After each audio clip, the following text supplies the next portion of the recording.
আসসালামু আলাইকুম। আমি আমিরুল ইসলাম। আপনাদের স্বাগতম রাহাত সোলার এনার্জি। এখানে আমরা সহজ ভাষায় যেটা আমরা এখন জানতে চলেছি, আপনি কি জানেন সূর্য আলো থেকে আপনার পুরো বাড়ি বিদ্যুৎ চালানো সম্ভব? সেটা কিভাবে? আজকের ভিডিওতে সেটাই আপনারা জানবেন। তো আমি যেটা বলতে চলেছিলাম, প্রথমে সূর্য আলো সোলার প্যানেলে পড়ে, এরপর ডিসি বিদ্যুৎ তৈরি হয়। দেন ইনভার্টার সেই ডিসিকে এসিতে রূপান্তর করে, যা আমাদের বাড়ির ফ্যান, লাইট, টিভি এবং বিভিন্ন ধরনের আমরা ব্যবহার করে থাকি।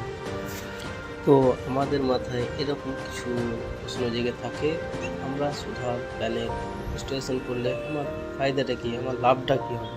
তো আমি যেটা বলি, সোলার সিস্টেম ব্যবহার করলে বিদ্যুৎ বিল কম আসে, পরিবেশ দূষণ এবং আপনারা দীর্ঘমেয়াদ অনেক টাকা সেভিং করতে পারেন, যা আপনারা দেখছেন। তো আপনারা কমেন্টে জানাতে ভুলবেন না। ভিডিওটি যদি ভালো লেগে থাকে তাহলে লাইক করুন, চ্যানেলটি সাবস্ক্রাইব করুন এবং বেল আইকন চাপুন। আবার দেখা হবে পরের ভিডিওতে। আসসালামু আলাইকুম ওয়া রাহমাতুল্লাহ।